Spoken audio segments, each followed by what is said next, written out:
Hello again. I'm Margie Shader from livealittlehigher.com. In 1998, my husband and I decided to leave our beloved country, Colombia. We used to live in Bogota. We had a beautiful life there, but the problem was that there was a lot of insecurity. There was guerrillas, there was kidnappings, it was not an easy life. It was very scary, and we said, this is it, we're fed up, we need to move on, and we need to give our kids a beautiful, safe life. So we decided to move to Miami, Florida. Our kids were small, and at that moment, we decided to put them in a Jewish day school. I thought, you know what, they're gonna learn English, and at the same time, they're gonna learn Judaism. I personally didn't go to a Jewish school. I grew up going to an American school in Colombia, in Bogota, a beautiful, great school, which I adored. But we were moving to a different place where there was not such a big community feeling, and I felt that my kids needed to grow up in a place where they had a community. So when we went to look at the school, this Jewish day school, it seemed very religious for me. Specifically, the girls went in skirts, the boys wore their tzitzits, they had kippahs on their heads, and I thought, you know what, this is a very religious school. So if you're gonna have your kids in a religious school, you know what, you need to have at least a kosher home so the kids can come to your house and be able to come and play with your children.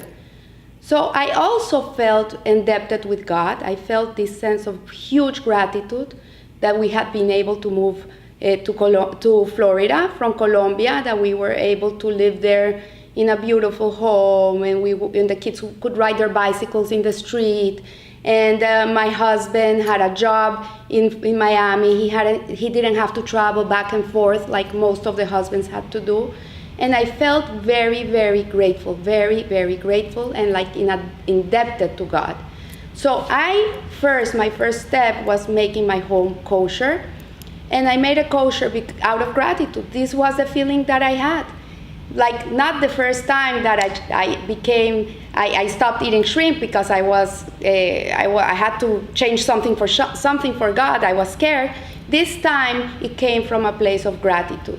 So when we connect to God, we can connect to God in two ways. One is something He sends us from above, down below, something that will shake us and will wake us up and say, hello, I'm here.